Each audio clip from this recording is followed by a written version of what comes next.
Greetings and welcome to the Saco City Council meeting for Monday, November 6, 2023. Call this meeting to order at 6:30 p.m. Let the record reflect that all the councilors are present. I'd like to invite everyone in the audience and the council to join us in the Pledge of Allegiance. I pledge allegiance to the flag of the United States of America and to the republic for which it stands, one nation, under God, indivisible, with liberty and justice for all. Thank you very much. There's no items to discuss under general this evening. That brings us to item 5, committee correspondence to council. Any committee correspondence this evening? Councilor Hatch. Thank you, Mayor Doyle. I'd like to report on 2 age-friendly Saco-sponsored events that were completed last week, 2 very successful activities. First, on Wednesday, November 1st, several age-friendly Saco volunteers filled over 50 plastic buckets with a sand salt mixture and delivered them throughout the Saco community to individuals who are primarily elderly shut-ins. The purpose of the sand is to help protect them from falling on icy walkways during the winter. Helping age-friendly Saco volunteers were the Saco Public Works Department, who provided the sand salt aggregate, Thornton Academy, who allowed the use of their parking lot for a staging area, and Thornton Academy Interact students, who used their own vehicles to deliver the majority of the buckets to residents' homes located throughout the community. The second event was Saturday, November 4th. Age-Friendly Saco organized its annual wellness fair. Once again, Thornton Academy generously provided their atrium space, cafeteria, and classrooms for use during the 9 a.m. to 1 p.m. event. Atlantic Heights donated 175 full lunches with drinks, and Starbucks donated coffee.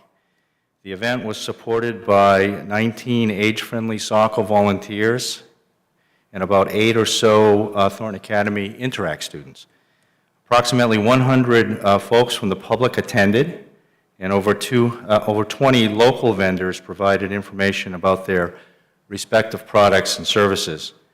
There were also 3 workshops available for the public to attend. Maine State Senator Donna Bailey provided a session on general information on will and estate planning. Dr. Susan Wayre, and I hope I pronounced her name correctly, she's Chief of Geriatrics at UNE. She provided information regarding the aging brain.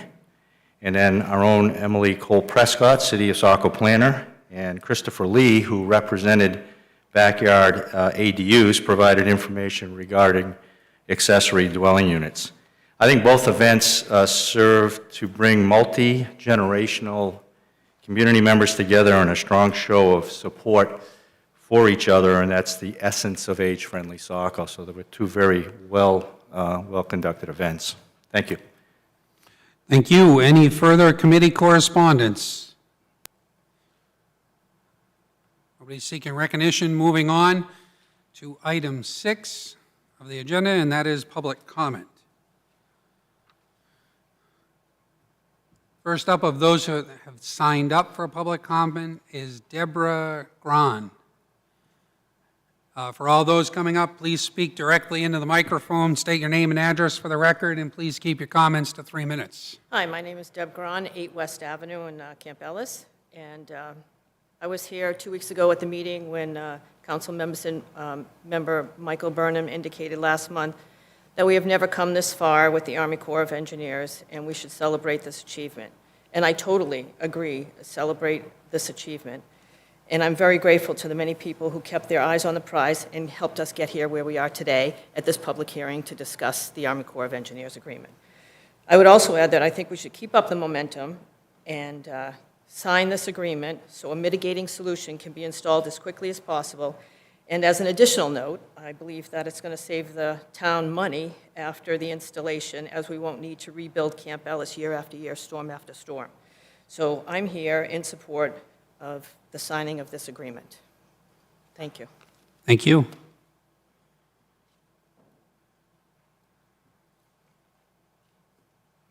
Up next is Yaquin Atazo. I apologize if I'm mispronouncing that name. Okay, we'll take you off the list. Up next is Joe DeZadio.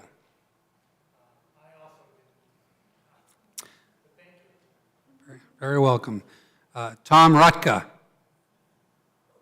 No, okay. That concludes the folks that have signed up prior to. I'll now take anyone from the public that wishes to address the City Council that had not signed up. Please come forward and be heard. Hello, Chelsea Hill, 108 Bradley Street. I asked the family of the victim in last week's fatal pedestrian strike on Bradley Street for permission to speak tonight. I will largely not reference that specific incident, but all incidents collectively which have occurred in our neighborhoods where a person has been injured or killed. In my non-legal scholar understanding, in other states, some municipalities and state governments are not protected by such a government-favoring Tort Claims Act, the way that government in Maine is. I believe this is the single thing standing between meaningful investment and real street safety, because ultimately the city can't be held liable for a failure to act when citizens voice real safety concerns about our neighborhood streets. As an example, in New York, a famous case shows a city was held 40% liable in a $36 million judgment for failure to act to improve conditions for pedestrians and cyclists because the city failed to conduct a traffic study and make improvements on street conditions after years of vocal citizen concerns. I believe this is the only thing standing between us and real action because I cannot fathom that a municipality can allow the same things to happen over and over and over again and never really do anything to address it in a meaningful, long-term way while also accepting financial liability. The city can't currently be sued for negligence and failure to act or address concerns that flood annually into your offices, as far as I can tell. So in my mind, that's the key. The financial risk of litigation for failure to make our streets safer is mitigated by the fact that it's impossible to sue the city.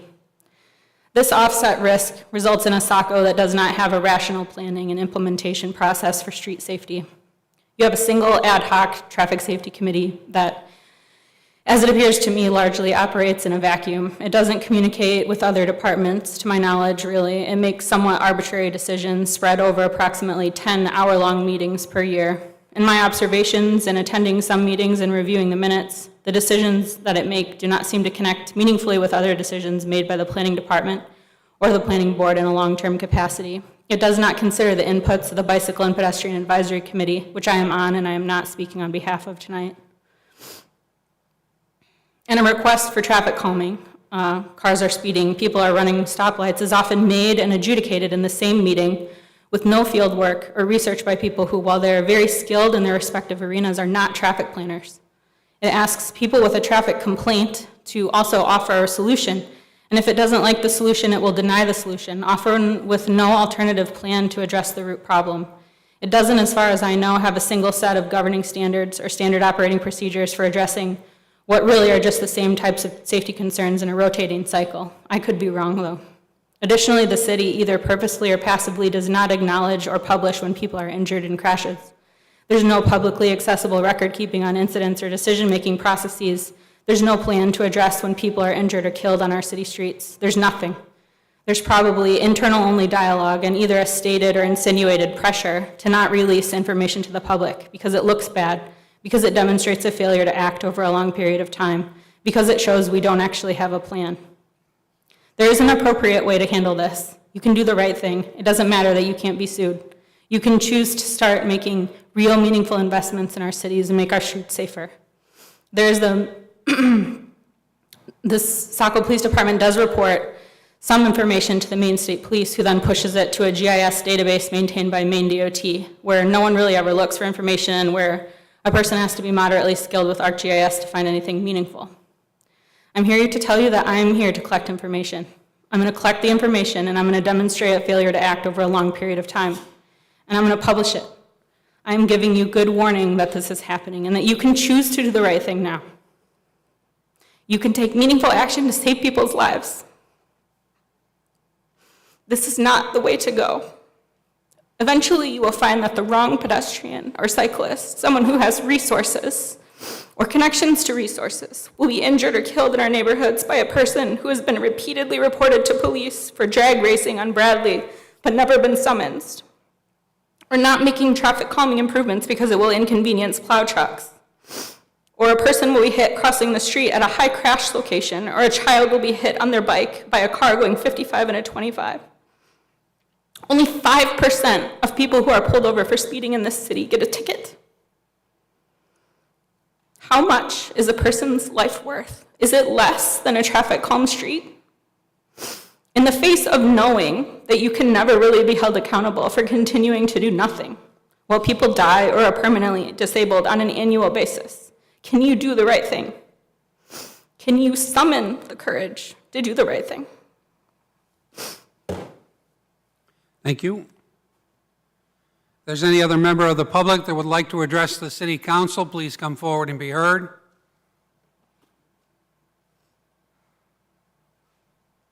With nobody seeking recognition, moving on from public comment. That brings us to item 7, approval of the minutes. There are no minutes to approve. That brings us to item 8. There is no consent agenda. That brings us to item 9, action items. Item A is a public hearing, amendments to Saco Code, Chapter 112, General Assistance Program Appendices on page 2 in the packet, assigned to Councilor Archer. Yes, thank you, Mr. Mayor. Each year, Maine Municipal Association presents municipalities with new appendices for their city ordinance, which need to be reviewed and adopted.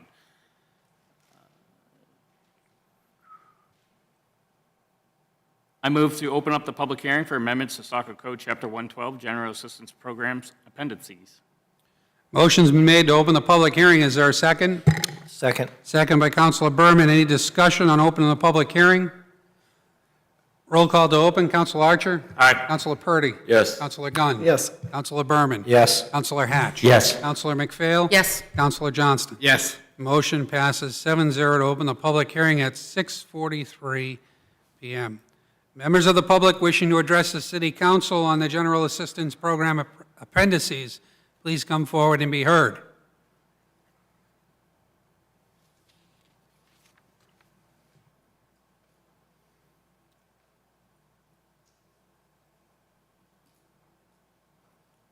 With nobody seeking recognition, Councilor Archer. Yes, Mr. Mayor. I move to close the public hearing on amendments to Saco Code, Chapter 112, General Assistance Program Appendices, and further move to schedule the second and final reading for November 13th, 2023. Motion's been made. Is there a second? Second. Second by Councilor Hatch to close the public hearing and set final reading for November 13th. Any discussion? Roll call vote. Councilor Archer. Aye. Councilor Purdy. Yes. Councilor Gunn. Yes. Councilor Berman. Yes. Councilor Hatch. Yes. Councilor McPhail. Yes. Councilor Johnston. Yes. Motion passes 7-0 at 6:44. That brings us to item B, a public hearing, Saco River and Camp Ellis Beach, Saco, Maine, Section 111 Shore Damage Mitigation Project Draft Project Partnership Agreement, or what's known as the PPA, on page 20 in your packet, assigned to Councilor Berman. Thank you, Mr. Mayor. The jetties at the mouth of the Saco River were constructed between 1828 and 1968 as part of a federal navigation project. This project resulted in severe coastal erosion north of the jetty. The United States Army Corps of Engineers, USACE, has been evaluating shoreline erosion mitigation measures since the early 2000s for Saco Bay and the Camp Ellis shoreline under Section 111 project authorization. For a Section 111 project to move into design and construction, a non-federal sponsor is required to enter into a project partnership agreement, or PPA, with the Army Corps. The city has received a draft PPA that will need to be executed prior to any design or construction, with the USACE selected erosion mitigation work commencing on this project. I move to open the public hearing on the Saco River and Camp Ellis Section 111 Shore Damage Mitigation Project. Motion's been made by Councilor Berman. Is there a second? Second. Second by Councilor Hatch. Any discussion? Roll call to open. Councilor Archer? Aye. Councilor Purdy? Yes. Councilor Gunn? Yes. Councilor Berman? Yes. Councilor Hatch? Yes. Councilor McPhail? Yes. Councilor Johnston? Yes. Motion passes 7-0 to open the public hearing at 6:45 p.m. Members of the public wishing to address the council on this item, please come forward and be heard.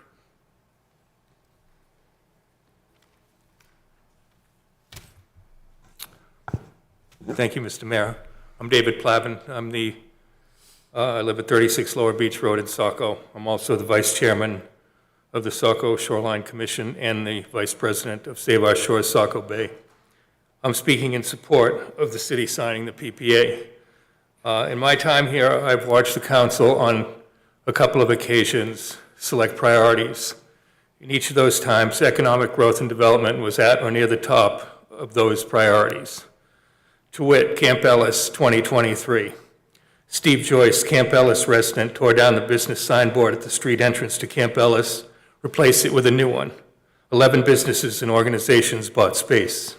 Harborfest returned and attracted several business sponsors, was a big success despite less than ideal weather. 2 years ago, it was feared Hewitt's was going to join the list of failed Camp Ellis businesses, but a group of businessmen stepped up, purchased the restaurant, and added an outdoor bar, and it remains a popular and vital destination. We have a full-time harbor master, Dan Chadbourne, who is now overseeing the replacement of the boat launch ramp after adding new hoists in the prior year. He is also tasked with rehabilitating the fire barn, and that transformation into a community center should be completed over the winter. And lastly, Camp Ellis resident Ray Smith and his brother purchased the defunct general store at an auction in March. And by Mother's Day, he and his wife Kim and son Josh refurbished the store, added a lobster pound, and had a very successful year one. There are hopes for 2024, too. The dates for Harborfest have been set, and we hope to see a return of trolley service after 2 years of discontinued service. However, this success only continues if we fix the ocean. Everything starts with taking care of the erosive effects created by the Saco River jetty. Business cannot be expected to operating when wondering when the next storm will create a crisis situation. We had this meeting 5 years ago. At that meeting, an overwhelming majority of residents voted, or by hand voted, to choose to move ahead with Plan 6 as opposed to explore other options. However, a series of missteps followed, and we're right back to where we started from. Only this time, it's a point of no return. The beach is eroded to a crescent, and coastal properties face clear and present danger. This is our only chance. To turn away from the Army Corps is the equivalent of a death sentence, and all those businesses go away. It is time to act. Thank you. Thank you. Also, I have a petition that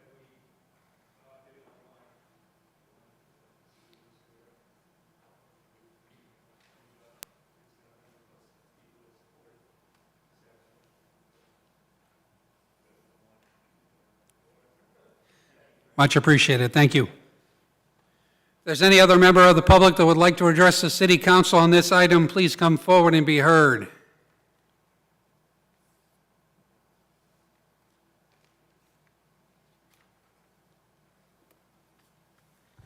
Kevin Roach, 18 Vines Road. Not much to add, so I'm not going to take much time, but president of SOS Saco Bay, as most of you know. And David just presented, for those who didn't hear, over 100 residents that put their email support to this and not take up all your time tonight with 100 people coming up for a public hearing. But here's just a thank you, pre-thank you for being a historic mayor, historic council, to once and for all get going with the Army Corps and get the past behind us and the great future that the coastline, the shoreline can provide Saco. My last point is a couple years have been delayed by COVID, but COVID opened my eyes of how much this community, when times were tough, came out and enjoyed the #1 natural resource this community has, and that's the beach. And seeing so many new people come down there and appreciate, I hope that came back to you, to your wards, to show how important it is for economic, tax base, but most importantly, to enjoy a life well lived. Thank you. Thank you. Any member of the public wishing to address the council on this item, please come forward and be heard.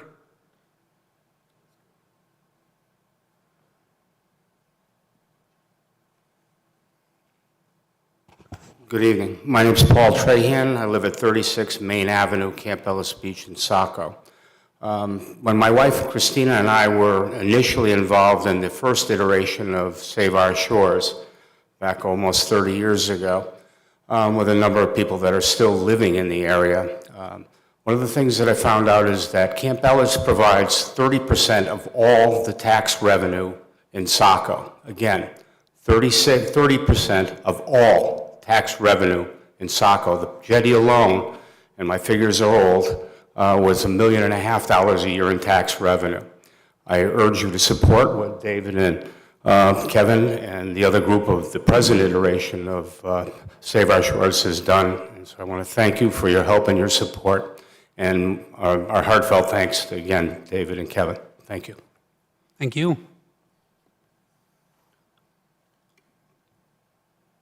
If there's any other member of the public that would like to address the city council on this item, please come forward and be heard.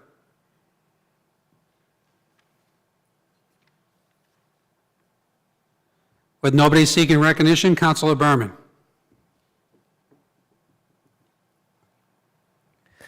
I move to close the public hearing on the Saco River and Camp Ellis Section 111 Shore Damage Mitigation Project, and further move to schedule the second and final reading for November 27th, 2023. Motion's been made. Is there a second? Second. Second by Councilor Johnston. Any discussion? Councilor Hatch? Thank you, Mayor Doyle. First of all, I just want to say that I'm in full support of executing this agreement, but I did have a chance to read through it and had some high-level questions that I'm hoping to direct to the city administrator to have staff perhaps gather information prior to our final vote on November 27th. And they have to do with just areas that I'm not quite clear on, and I just would like some clarification for the benefit of me voting with all the facts in mind.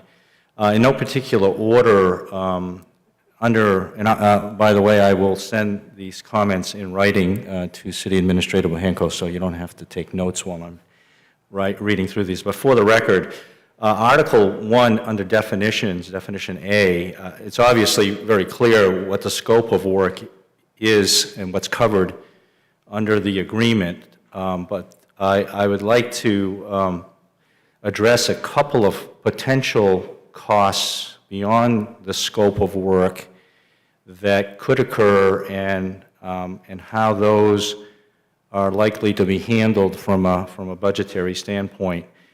Article 2 says obligations of parties 2G, which is on page 5 and 6 of the PPA and 26 and 27 of your packet tonight, talks about a project coordination team and that the municipality would absorb all the costs associated with that. And I'm assuming that that workload can be handled by our existing staff, but I guess I would like to have some clarification on that, and if not, what the cost of that would be to the municipality.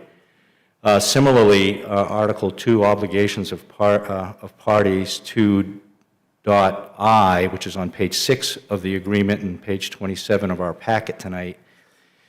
It talks about city-requested work beyond the defined scope of the project being the financial responsibility of the municipality, which is logical. I have no idea if there will be any of that work anticipated, and if so, what cost it will be and how we'll plan to fund that. So I'd like some clarification on that if I could. And then finally, relative to the costs, Article 2, obligations of party 2K, which is on page 7 of the PPA and 28 of our packet tonight, it talks about cost in excess of the federal participation limit. And so I would, like to have staff address the possibilities of that occurring, whether it's likely, and if so, how we would plan to fund those as well. So I'm not looking for definitive answers this evening, but I would like to have them in my possession prior to the November 27th vote, if that's possible. Well, I'm sorry. Go ahead. Okay, I'm sorry. Yeah, and then a couple of other open-ended issues, and just for information purposes, Article 2, Obligations of the Parties, Part C, which is on page 4 of the PPA and 25 of the packet, there is reference to treatment of historic properties, and it's my understanding that the Historic Preservation Commission has addressed historic properties in the Camp Ellis area. I think they've been working pretty hard to at least communicate with folks. I would like the HPC to weigh in on that, that reference and whether or not there may be some properties that are eligible for voluntary placement on the historic register. What, if anything, that may have impact on this agreement. And lastly, Article 3 talks about hazardous, toxic, and radioactive wastes, page 7 of the PPA and page 28 of the packet. I'm just curious as to whether or not there are any plans for any professional environmental risk assessments prior to the activity going on, because it is referenced in the agreement, and of course, if there is any environmental impact, then the cost of remediation would be of interest to me and how that would be handled. Again, I'm in full support of this agreement. Happy to support it. I just am interested in making sure that when we do vote, we understand what the potential funding risks might be to the municipality. I think it's only fair to our citizens to make sure that we at least go through that exercise. Thank you. Thank you, Councilor Hatch. As far as we know, the $46 million will cover all of the items that you have addressed as part of the federal funding, including the toxin and environmental protections as they have to go through that as part of their early phase of planning. That's what's been relayed to us from the Army Corps of Engineers. And then if you look at Plan 6, you'll see that if we set aside, I believe it's $76,000 a year for ongoing maintenance, that should satisfy. And then also, if we own the spur jetty, which is in the project partnership agreement, we'll qualify for federal FEMA dollars if there's any damage to the T-spur jetty, not to the actual jetty itself. So I can answer some of those, but not all those, but I just wanted to give you that. I appreciate that, and maybe those comments could be integrated into the city administrator's response, and then we'll have a full picture of what's in there. So I appreciate that. Thank you. And I would just, as far as having HPC weigh in, you might be delaying for them to take time to go through that process. I think it's one of those things where you can have the processes run parallel rather than delay the project partnership potential implementation to have them research that information. Yeah, I have every intent to meet that November 27th deadline, so I have no interest in delaying it. Thank you very much. Any further discussion on this item? Councilor Purdy. Thank you. Just as a point of reference, so $76,000 annually for upkeep. Could I just, I can't remember the total in my, from previous budgets. I was just asking to see if Director Fox might be able to let us know how much are we spending annually to rebuild damage down at Camp Ellis? Welcome, Director Fox. Were you able to hear the question that was posed? Yeah, I think I captured it. What are the current annual expenditures in Camp Ellis? We have a line item that's about $50,000 a year, but that does not capture manpower, our trucks, equipment, fuel, all of that. It's just simply buying sand, rock, or gravel. We spend about $50,000. That's with no major disasters. That's just routine maintenance only. If you factor in, I think we average probably over $300,000 a year if you factor in all of the labor and equipment that we don't carry in that one line item. Thank you. Councilor Archer. Yes, thank you, Mr. Mayor. While you had me up there, have we forecasted what we'll be saving in sand renewal? We spend about $300,000 in sand too, a year. This project should be reducing some of that budget, correct? And do we have an estimate? We don't spend 300,000 in sand. That 250? There's a lot of different numbers, and I didn't pull all those tables. If you factor in, so FEMA declared disasters are not in our routine spending numbers because they're above and beyond. And then if you factor in what we put into the years where we supplemented dredging within the river, but no, we don't, there's no place I can point to that we spend that much on sand alone. That would include labor, man hours, equipment, and all of that. Sand is typically just within that 50,000. Thank you. Any further, Councilor Hatch? Thank you, Mayor Doyle. I did forget to mention that I had a lengthy conversation with a constituent today in regards to the PPA, very supportive. It was Kelly Archer, who's, for the record, her address is 185 Bradley. She just wanted me, couldn't be here tonight. She was going to be and couldn't be, so just asked me to indicate during the public hearing that she was in support of the PPA. We actually shared some concerns about the same issues, so there's no need to repeat those, and just more clarification as well. So thank you. Thank you. Any further discussion on this item before we close the public hearing and set final reading for the 27th? Seeing no further discussion, roll call vote. Council Archer? Aye. Councilor Purdy? Yes. Councilor Gunn? Yes. Councilor Berman? Yes. Councilor Hatch? Yes. Councilor McPhail? Yes. Councilor Johnston? Yes. Motion passes 7-0 to close the public hearing and set final reading for November 27th at 7:03 p.m. That brings us to item C, second and final reading, Chapter 230, Article 12, Stormwater and Erosion Control Purposed Ordinance Amendments, on page 33 in your packet assigned to Councilor Gunn. Thank you, Mr. Mayor. Public Works and Planning staff are recommending amendments to the Stormwater and Erosion Control Ordinance to ensure that required MS4 permit provisions to which the city must comply are properly reflected in local ordinance. This recommended amendment also includes updating cross-references to other ordinance sections and the city's Technical Design Construction Standards Manual. It should be noted that Public Works and Planning staff are collaborating on a separate low-impact development, or LID, initiative, and will return to the City Council on that matter at a separate meeting date.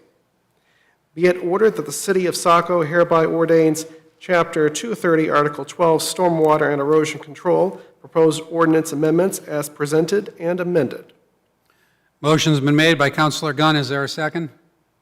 Second. Second by Councilor McPhail. Any discussion? See no discussion, roll call vote. Councilor Archer? Aye. Councilor Purdy? Yes. Councilor Gunn? Yes. Councilor Berman? Yes. Councilor Hatch? Yes. Councilor McPhail? Yes. Councilor Johnston? Yes. Motion passes 7-0. That brings us to item 10, new business. And up first, we have item A, a request for proposals, sale and development of real estate for 12 School Street on page 43 in your packet.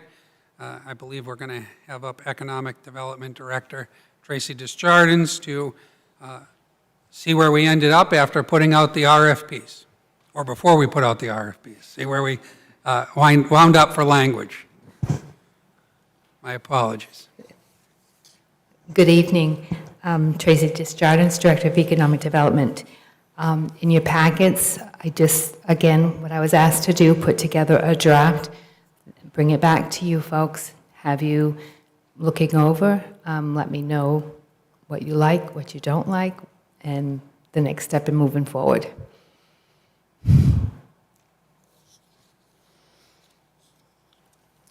Any thoughts, Councilor Berman? Yeah, I just have, I guess, maybe more of a theoretical question. I've had some conversation with members of Age Friendly Saco and others, and if there was a local nonprofit that wanted to take on the building and try and turn it into a community center or a senior center, how would that work with this RFP, and how would that be considered, and would that be consistent with the process we have going on right now?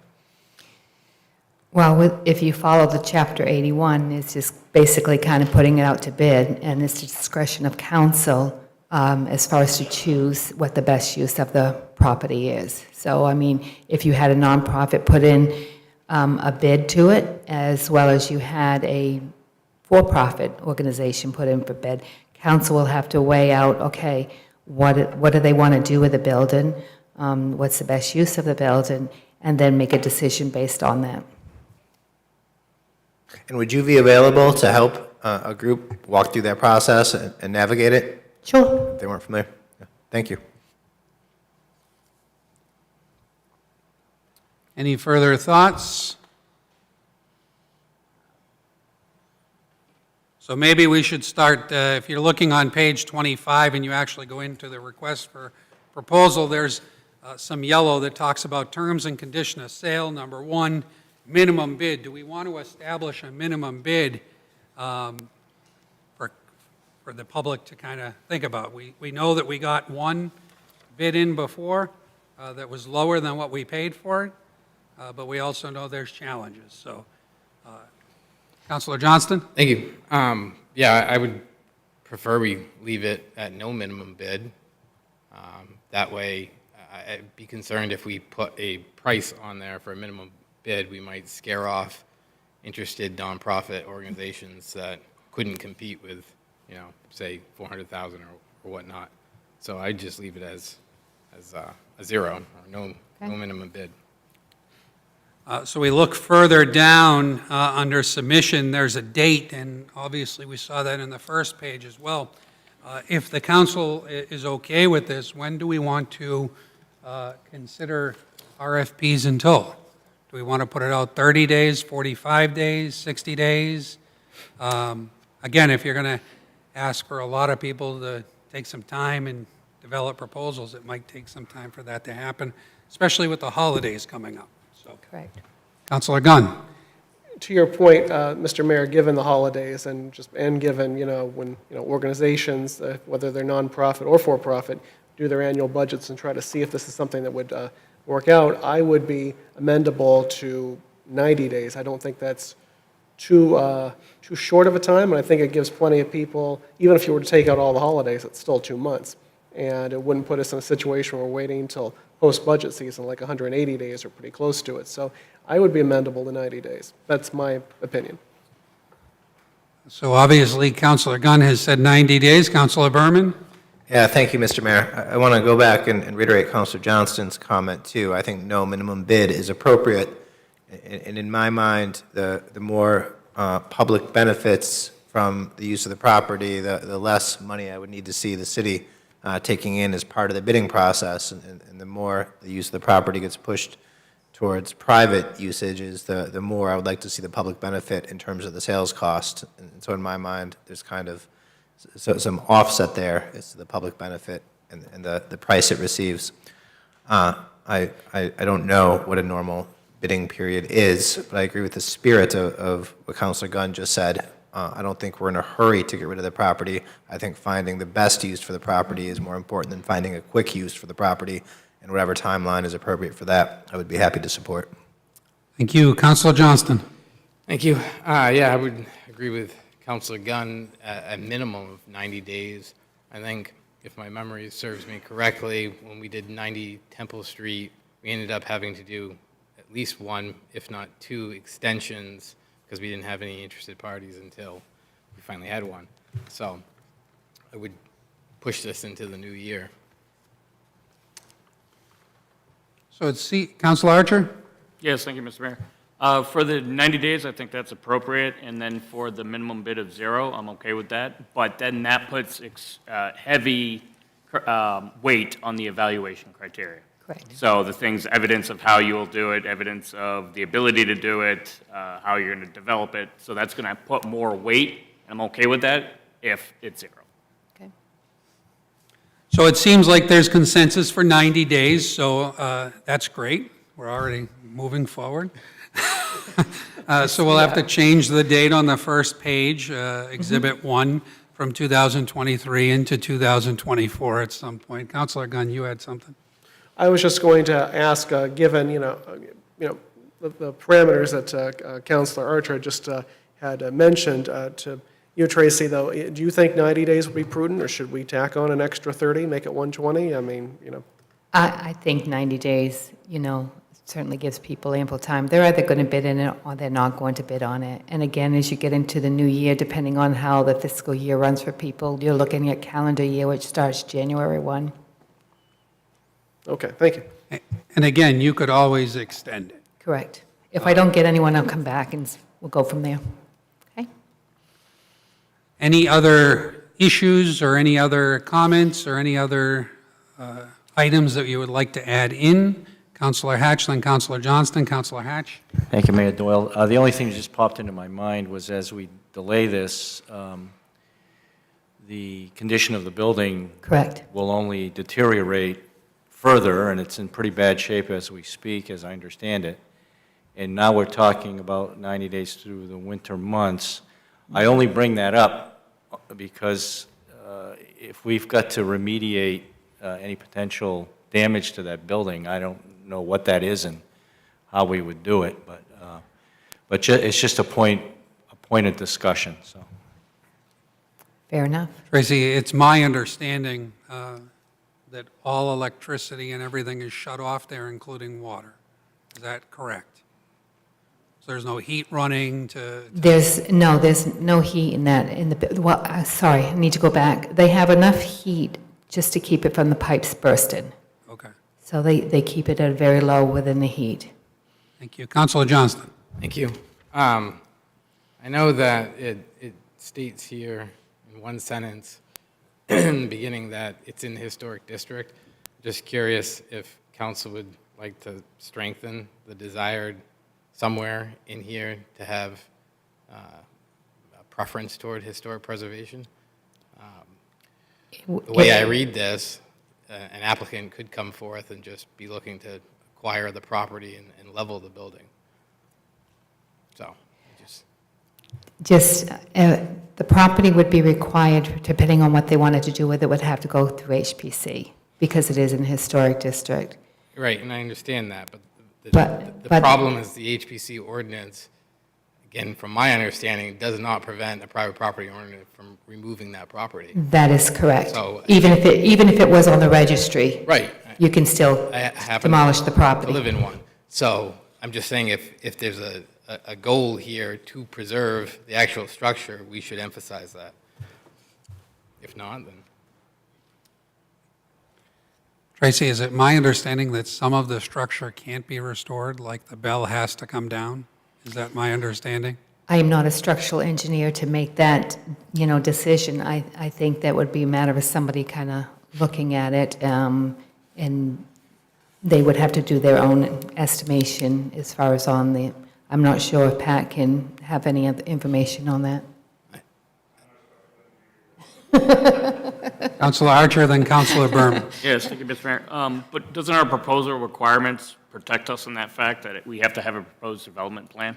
So we'd know the intent of what they, That is correct. so that would protect us. Yes. From that. In the draft, just so you know, this was actually the same document that we used when you had the former Public Works building. So I kind of utilized a lot of the same language, and I just had it fit to 12 School Street. Because from what I was hearing from council was that you really wanted to know the best use for the facility and what somebody was going to do with it before you made up your mind, yeah, we're going to sell this property. So it really gives you the option to really make that decision, conscious decision based upon what somebody wants to do for the redevelopment. You can get in as, again, to Councilor Johnston, as far as on a person comes in and says, well, we want to demolish the building, then you can say, okay, well, that's not what we want for this property. Right. And all I was saying is to prevent somebody from wasting their time, we probably should indicate whether or not that's an option at all, is what I was thinking, but. City Administrator Bohinko. Thank you, Your Honor. One of the things that I would probably just indicate to the council is that you really are going to be the ones to make the final decision. Correct. So with the RFP, what our thoughts are that you make it broad enough to see what kind of opportunities are out there. Certainly, I don't think anybody's contemplating to want the building to come down. It wouldn't, it's something that we probably wouldn't want to see. No. but I think you're trying to keep it as broad as possible. Any restrictions you put on is going to have less interest from people. And if people want to put the time in to put a proposal in, I think we could come and look at what they are, and it might be of interest to the council wants to move further. But certainly, the city staff is going to be looking to the council to give a final decision on this. You also have the option as well that if somebody puts in an RFP to bring those people in front of you, and you can ask those questions. Thank you. Councilor Berman. Yeah, thank you. I appreciate the city administrator's comments. They were going to match my own somewhat. I think if we wanted to add historic preservation as one of the bullet points in our evaluation criteria, that might be appropriate. But I think we've decided as a council that the city shouldn't be keeping the building, and therefore we don't want to limit the types of proposals that we see. We want to see all of our options from which we can select the ones most consistent with our vision. So I wouldn't want to see that as a necessary criteria, but maybe it's just one of the pieces by which we can evaluate. Thank you. Councilor McPhail. Thank you. I can say that HPC has already reviewed it, and as far as they're concerned, there is no historic value to the property. Thank you. It's in the historic district. So consensus-wise, we have 90 days, no minimum bid. Any other items that we want to add before the city starts to put this out into an RFP? Councilor Johnston. Under the evaluation criteria, it states that there's going to be some kind of selection committee. I would look to strike that and just make the city council the selection committee. So the last bullet point, remove by the selection committee and just put the city council. Yep. Any objections to that? Councilor Gunn. Not so much an objection as a question. If it was to remain a selection committee, what would be the composition of said committee? Your Honor. City Administrator Bohanko. What we were going to be looking for is direction from the city council. So it might be useful to the city council to, if they want to be involved in this, for us to shortlist, if that's something you'd be interested in, or bringing all the proposals to you. But certainly either way, we'd probably ask that you have staff involved in the process so that we can help you make some determinations. So I don't think we have a problem either way. I just would say that we'd still want to be involved in trying to continue the process in an orderly fashion. So by the city council and staff. Yep. I was going to say selection committee, it doesn't list anyone else, so your selection committee is whom you deem as your selection committee. And it's certainly, when we get the proposals in, we'll send out some to the city council. The only other thing I'd want to just check into is on the ability for, if you have competitors for it, how we would go about doing that, and talk to the city attorney, the city solicitor, on the best way to proceed if the council's involved with it on, if you're interviewing certain people at certain times, you want to make sure that you give everybody a level playing field. So one option that usually will have with you, and then that transparency, and that would be where they would come before council in a public forum and then present. Yeah, I think something we would want to make sure that each one had the ability to present in a way that doesn't disadvantage them.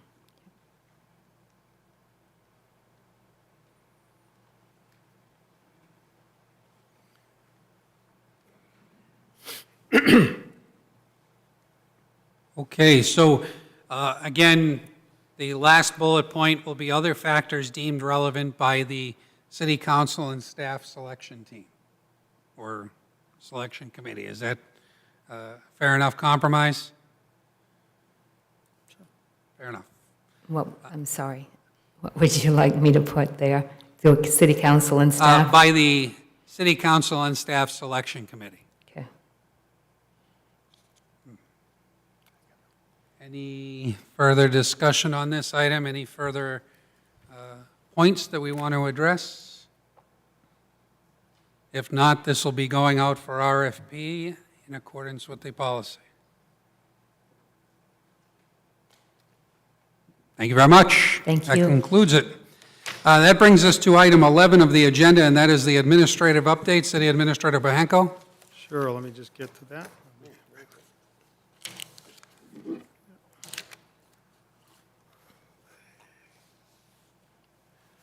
All right, so, elections. Of course, early voting at the City Hall has now concluded, except for special circumstance voting. Voters may continue to utilize the drop box on Cutts Avenue side of the City Hall as another means to return their absentee ballots. All absentee ballots must be returned by 8 p.m. on Election Day. All voting on Election Day will take place at Thornton Academy at the Linnell Gymnasium from 7 a.m. to 8 p.m. Next is the Veterans Day Parade. Saco and Biddeford will host their joint Veterans Day Parade on Saturday, November 11th. The parade will begin at 10 a.m. in Biddeford at the corner of Poole Street and Alfred Street, proceed down Alfred Street to Main Street, cross the bridge onto York Hill in Saco, continue through Saco's Main Street, turn right on Beach Street, left on Middle Street, and finish at C.K. Burns School with a closing ceremony. Saco's own Nathan Johnston will serve as the Grand Marshal of this year's parade. In case of severe weather, the ceremony will be held indoors in the C.K. Burns Gymnasium. Upcoming agenda preview for November 13th, amendments to Saco Code Chapter 112, General Assistance Program Appendices, second and final reading. Water Resource Recovery Department guaranteed maximum price from contractor regarding the treatment plant upgrade. And this is just an informational item where Howard will come in and review those numbers with you. Then there would be an executive session regarding acquisition of property, and this would go hand in hand with the issue of the wastewater treatment plant. That's all I have. Thank you very much. Any questions? Moving forward on to item 12, council discussion and comment. Any council discussion and comment this evening? All I would say is good luck to all the candidates out there tomorrow. Dress warmly. The days can be long and cold. So good luck to all the candidates out there. Any further discussion and comment? That brings us to item 13. I'll entertain a motion to adjourn. So moved. Councilor Hatch, is there a second? Second. Second by Councilor McPhail. Close one. Any discussion? Roll call to adjourn. Councilor Archer? Aye. Councilor Purdy? Yes. Councilor Gunn? Yes. Councilor Berman? Yes. Councilor Hatch? Yes. Councilor McPhail? Yes. Councilor Johnston? Motion passes 7-0 to adjourn at 7:24 PM. Have a great evening, everyone.